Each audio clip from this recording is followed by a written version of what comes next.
Take legal expert channel पर मैं Rajendra Sai advocate आप लोगों का फिर एक बार स्वागत करता हूं। साथियों, आज सबसे बड़ा सबसे अहम सवाल यह बन गया है कि क्या सरकार वाकई में सहारा सोसाइटी के निवेशकों का भुगतान कराना चाहती है या यह भी एक चुनावी जुमला है, चुनावी वादा है। साथियों, क्योंकि 2024 में, ये आने वाले 2024 में लोकसभा का चुनाव होने वाला है। तो चुनाव के मद्देनजर कहीं ये सरकार का चुनावी पुलाव तो नहीं है, या वाकई में सरकार निवेशकों का भुगतान कराना चाहती है? क्या यह इस पर वाकई में गंभीर है? यह एक बहुत ही बड़ा सवाल आज उठ खड़ा हुआ है। साथियों, सरकार आनन फानन में ट्रांसफर पिटीशन लगाती है और सुप्रीम कोर्ट में आवेदन देती है कि जो सेबी के पास पैसा पड़ा है उसको तत्काल सीआरसी को रिटर्न किया जाए, क्योंकि सीआरसी में बहुत सारे शिकायत आ रही हैं, हमें निवेशकर्ताओं का पैसा रिटर्न करना है। इस बात का बहुत वाहवाही माननीय सुप्रीम कोर्ट ने भी कहा कि आपका आपका यह कदम बहुत ही अच्छा है, क्योंकि यह जो आप कदम उठा रहे हैं वो जनहित में है, बहुत ही अच्छा है। माने सुप्रीम कोर्ट भी बहुत वाहवाही सरकार की करती है। लेकिन यह आखिर इतना, जो कुंभकर्ण की नींद सो रही थी सरकार, अचानक उनकी नींद कैसे खुल गई? इसमें कहीं ना कहीं यह बात तो है कि जो निवेशक आए दिन धरना प्रदर्शन हड़ताल कर रहे थे, उनकी इसमें रोल तो है, उनके कारण ही ये हुआ है। लेकिन उन्होंने जो ऐलान किया कि अगर भुगतान नहीं तो 2024 में मोदी सरकार को मतदान नहीं, यानी मोदी सरकार को वोट नहीं देना है। स्पष्ट ऐलान जब सहारा के निवेशकों ने खुले आम मंचों पर करना शुरू कर दिया और इनकी इसकी आवाज सरकार के कानों तक पहुंची, तब सरकार की नींद थोड़ा सा टूटने लगी और सरकार आनन फानन में ही ये सारा कदम उठाया। लेकिन फिर भी सरकार जिस कदम पर बढ़ रही है, जिस हिसाब से वितरण करने की प्रक्रिया अपना रही है, उसके हिसाब से 101% सत्य है कि यह चुनावी जुमला ही है। क्योंकि सरकार, जैसे अभी पिछले दिनों माननीय सहकारिता मंत्री अमित शाह जी एक आम सभा उत्तराखंड में कर रहे थे, उसमें उन्होंने बोला है कि हम 3-4 महीने के अंदर में सहारा निवेशकों का भुगतान कराएंगे। आप सब लोगों से निवेदन है कि आप सब लोग अपना क्लेम सीआरसी में भेजें। अब ये बताइए, सहारा के जो निवेशक हैं कोई अप टू डेट ग्रेजुएट तो है नहीं। अधिकांशतः सहारा के निवेशक जो हैं गरीब हैं, मजदूर हैं, दिहाड़ी हैं, रिक्शा चालक हैं, छोटे व्यापारी हैं। माने बहुत ही छोटे तबके का व्यक्ति जो है वही सहारा इंडिया में निवेश किया है। अब उस छोटे तबके के व्यक्ति को अपना क्लेम कैसे करना है, कैसे लगाना है, कैसे लिखना है, कैसे भेजना है, यह सब करना उनके बस की बात नहीं है। इस चीज को सरकार बखूबी जान रही है। इसके अलावा इसका जो रिकॉर्ड वेरिफिकेशन होगा, रिकॉर्ड वेरिफिकेशन का भी कोई प्रक्रिया अभी अनाउंस नहीं किया गया है कि कैसे रिकॉर्ड वेरिफिकेशन होगा। क्या हम अगर क्लेम भेजते हैं सीआरसी में तो सीआरसी के द्वारा संबंधित जिला कलेक्टर को भेजा जाएगा और जिला कलेक्टर उस क्लेम को संबंधित सहारा के ब्रांच में भेजेंगे, क्योंकि जो भी रिकॉर्ड हैं, जो भी जमाकर्ताओं के रिकॉर्ड हैं, उनके आवेदन फार्म हैं, उनके अन्य दस्तावेज हैं, ये सारे दस्तावेज तो सहारा के ऑफिस में है। तो वेरिफिकेशन होगा तो सहारा के ऑफिस से होगा। अब हम क्लेम कर रहे हैं सीआरसी में, तो सीआरसी में अगर हम क्लेम करेंगे तो सहारा के ऑफिस से वेरिफिकेशन कैसे होगा? क्या जितने लोगों का क्लेम पहुंचता है उतने लोगों का रिकॉर्ड सहारा से तलब किया जाएगा? अगर इस तरह का कोई प्रावधान है, या कि उस आवेदन को कलेक्टर को भेजा जाए, कलेक्टर के माध्यम से फिर सहारा ब्रांच में भेजा जाए, फिर सहारा ब्रांच वाले वेरिफिकेशन करें, फिर वो कलेक्टर को दें, फिर कलेक्टर साहब सीआरसी में दें, तो इसमें तो वर्षों लग जाएगा। तो ये कहां से 3-4 माह में भुगतान होगा? साथियों, यह वीडियो बनाने का आज हमारा बहुत ही अहम मैटर यही है कि जैसे गांव में एक कहावत है कि 9 की लकड़ी 90 खर्चा। ये जो प्रक्रिया गवर्नमेंट अपना रही है, इस प्रक्रिया में मूलधन 9 रुपए ही है, लेकिन खर्चा इसमें निवेशकों का 90 रुपया करवा रही है। क्यों? क्योंकि अगर सीआरसी कहती है कि आप अपना मूल दस्तावेज हमें प्रस्तुत करें, हमारे ऑफिस में प्रस्तुत करें, क्लेम भेजने के बाद कहीं मूल दस्तावेज मांग दे। अब गांव दराज दूर दराज का रहने वाला व्यक्ति अपना मूल दस्तावेज लेके दिल्ली जाएगा। दिल्ली एक तो जा नहीं सकता क्योंकि वह अनपढ़ है, गरीब है, उसके पास पैसा भी नहीं है, पढ़ा लिखा भी नहीं है। वह दिल्ली जाके अपना मूल दस्तावेज पेश नहीं कर पाएगा, तो वह किसी दलाल को पकड़ेगा, दलाल का खर्चा देगा, दलाल को किराया भाड़ा देगा, दलाल को लेके दिल्ली जाएगा। तो इस तरह से मेरा गुजारिश है माननीय भारत सरकार से, अगर आप वाकई में संजीदा हैं, वाकई में आप चिंतित हैं, वाकई में आप जनहित से संबंधित कार्य करना चाहते हैं कि ये जो प्रक्रिया है आपका, यह सबके लिए सुलभ नहीं है, सबके लिए उपयुक्त नहीं है। आप ऐसी प्रक्रिया बनाएं, सस्ता, सुलभ, पारदर्शी प्रक्रिया के माध्यम से ही भुगतान होना चाहिए। और यह इतना सस्ता और इतना सुलभ और इतना पारदर्शी बना दीजिए आप कि कोई भी गांव गरीब का व्यक्ति आसानी से अपना भुगतान प्राप्त कर सके। जो आप कह रहे हैं 3-4 महीना में दिलवाएंगे, वाकई में 3-4 महीना में उसका भुगतान हो सके, ऐसा प्रक्रिया बनाइए। साथियों, अगर आप लोगों के दिमाग में या आप लोगों के विचार में कोई नया ऐसी प्रक्रिया हो तो कृपया आप कमेंट बॉक्स में मुझे बताएं।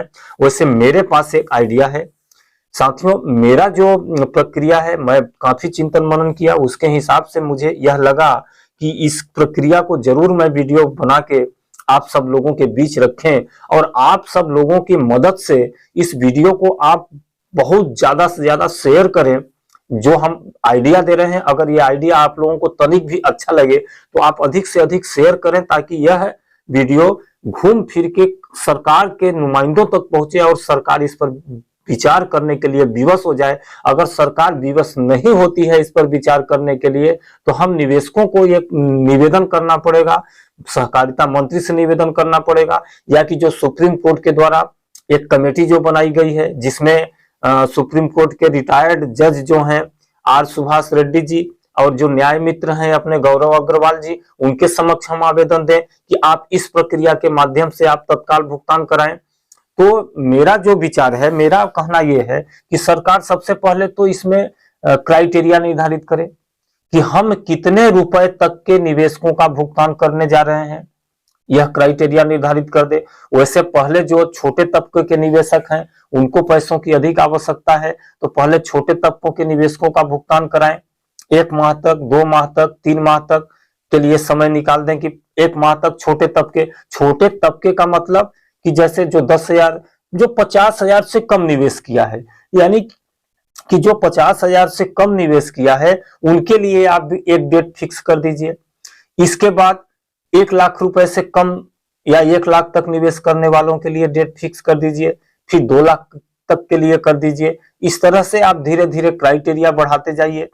और यह क्लेम जो आप बता रहे हैं कि सीआरसी में किया जाए, यह बहुत ही नाजायज है और यह बिल्कुल तर्कसंगत नहीं है कि सीआरसी में गांव दूर दराज का बैठा व्यक्ति अपना क्लेम सीआरसी में भेजे, क्योंकि गांव का व्यक्ति अधिकांशतः जो सहारा में निवेश किए हैं वो कोई शिक्षित नहीं है, वह व्यक्ति अपना क्लेम सीआरसी में नहीं भेज सकता। हाँ, वह व्यक्ति ब्रांच में जरूर जा सकता है। आज सहारा की लगभग 6,700 ब्रांचेज हैं पूरे देश में, और उन्हीं ब्रांचों के माध्यम से जो भी निवेश किया है वह व्यक्ति उन्हीं ब्रांचों के माध्यम से निवेश किया है। तो आप उन ब्रांचों को ही निर्देशित करें कि आप भुगतान मत दीजिए, आप जैसे आप डेट फिक्स कर दीजिए कि हमें 15 तारीख तक 50,000 तक के निवेशकों का क्लेम लेना है, तो 50,000 तक के क्लेम वाला व्यक्ति सहारा ब्रांच में जाए, सहारा ब्रांच में ऑफिस दे। सहारा ब्रांच वाले फिर क्या करें कि उनके बांडों का वेरिफिकेशन करें, उनके बैंक खातों का वेरिफिकेशन करें, जो भी दिशा निर्देश सरकार दे या जो भी कमेटी बनाई गई है वो कमेटी जो भी दिशा निर्देश दे, उन सारे पहलुओं की जांच सहारा ऑफिस वाले करें। अब उनके पास ऑलरेडी रिकॉर्ड है, यह है, उन रिकॉर्ड से भी मिलान कर लें। और सारा प्रक्रिया अपनाने के बाद अगर सरकार को लगता है कि थोड़ा बहुत कोताही रखी गई है, तो उसका वेरिफिकेशन जिला कलेक्टर से भी करवा ले, जिला कलेक्टर से सत्यापित करा ले। वैसे जिला कलेक्टर से सत्यापित कराने की आवश्यकता नहीं है, क्योंकि सहारा एक बैंकिंग संस्था ही है जो विगत 1978 से कार्य संचालित कर रही है, तो उस पर हमें प्रश्न चिन्ह उठाने का सवाल ही पैदा नहीं होता। तो इस तरह से जब सहारा के ऑफिसों में क्लेम आ जाए, फिर सहारा वाले एक सूची बनाएं, सूची में उस जमाकर्ता का नाम लिखें, उनके पिता का नाम लिखें, उनका मोबाइल नंबर लिखें, निवेश की गई राशि लिखें, मैच्योरिटी की राशि लिखें, मैच्योरिटी की दिनांक लिखें, इसके बाद उनका अकाउंट नंबर मेंशन करें। माने सारा चीज मेंशन करते हुए इस सूची को तत्काल सीआरसी में भेज दें, और सीआरसी वाले तत्काल उस सूची को उठा के या कंप्यूटर में फीड करके तत्काल उन लोगों का एक बटन से सारे लोगों का भुगतान हो जाए। न तो वेरिफिकेशन, न तो क्लेम, न तो हजार तरह की परेशानियां, कुछ भी नहीं करना पड़ेगा। जैसे ही 50,000 लोगों तक का भुगतान हो जाए, फिर आप 1 लाख तक के लिए कर दीजिए। 1 लाख तक का व्यक्ति सहारा ब्रांच में जाए, अपना सारा दस्तावेज जमा कर दे, उन दस्तावेजों का मिलान सहारा ब्रांच के द्वारा किया जाए। सहारा के जो भी संबंधित ब्रांच हैं अपना सील सिक्का लगाएं, उनका वेरिफिकेशन करें, पुनः उसी तरह से सूची बनाएं, नाम गांव मेंशन करें, मोबाइल नंबर मेंशन करें, उनका पैन नंबर मेंशन करें, और सारा चीज मेंशन करने के बाद फिर सूची सीआरसी को भेज दें। जैसे सीआरसी को सूची प्राप्त हो तत्काल उनका भुगतान कर दिया जाए।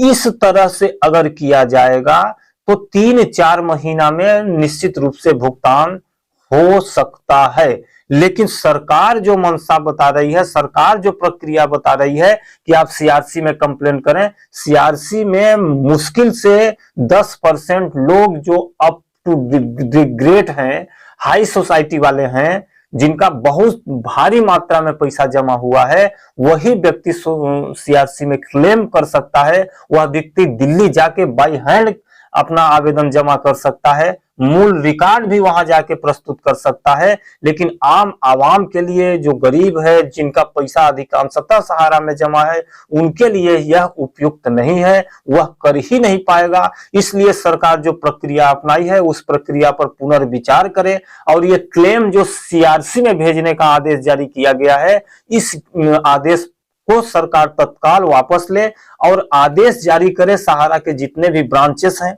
सारे ब्रांच वाले क्लेम लेना स्वीकार करें। पहले वो 50,000 से नीचे वालों का क्लेम लें, फिर उसके 10-15 दिन बाद 1 लाख तक का क्लेम लें, फिर 2 लाख तक का लें, फिर 5 लाख तक का लें। 5 लाख तक के निवेशकों का आप भुगतान कराएं, इसके बाद फिर 10 लाख कर दें, फिर 15 लाख कर दें। इस तरह से ये एक रोड मैप बनाएं और उस रोड मैप के हिसाब से सहारा निवेशकों का भुगतान कराएं। अन्यथा आप जो ये लालीपाप दिखा रहे हैं, ये कुल मिला के 101% जुमला है। इसके हिसाब से किसी भी निवेशक का भुगतान नहीं हो पाएगा। हाँ, 2-4 लोगों का न कहें कि ऊंट के मुंह में जीरा के समान आप जो बनाए हैं, जो 2-4 हाई फाई निवेशक हैं उनका भुगतान हो जाए, लेकिन अधिकांश लोगों का भुगतान संभव नहीं है।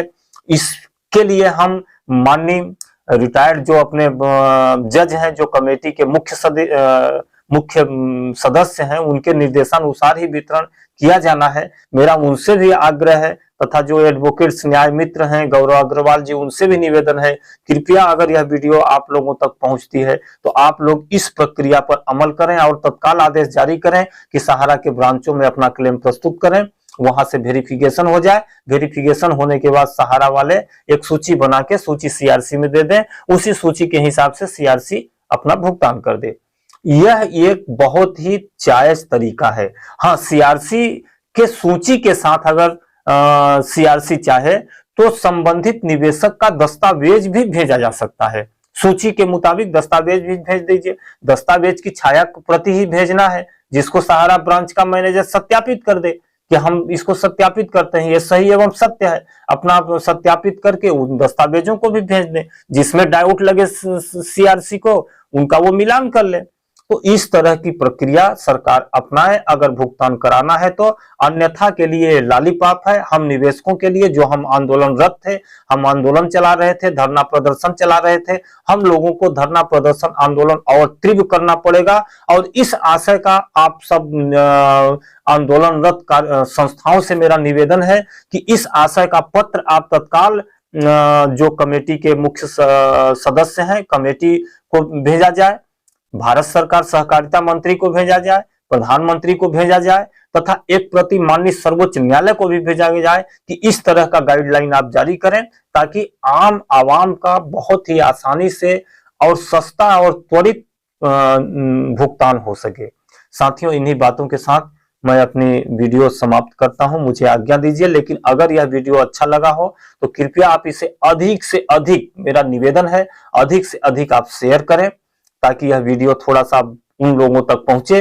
और अगर मुझे कोई कमी है इस वीडियो में तो कृपया कमेंट के माध्यम से बताएं, या आपके पास इससे भी अच्छा विचार है जिससे निवेशकों का भुगतान और अधिक तीव्र गति से हो जाए, तो कृपया आप अपना राय शेयर करें, कमेंट बॉक्स में शेयर करें, कमेंट के माध्यम से मुझे बताएं। मैं आपके कमेंट वगैरह का रिप्लाई 101% देने का कोशिश करता हूं। साथियों, तब तक के लिए मुझे आज्ञा दीजिए। नमस्कार।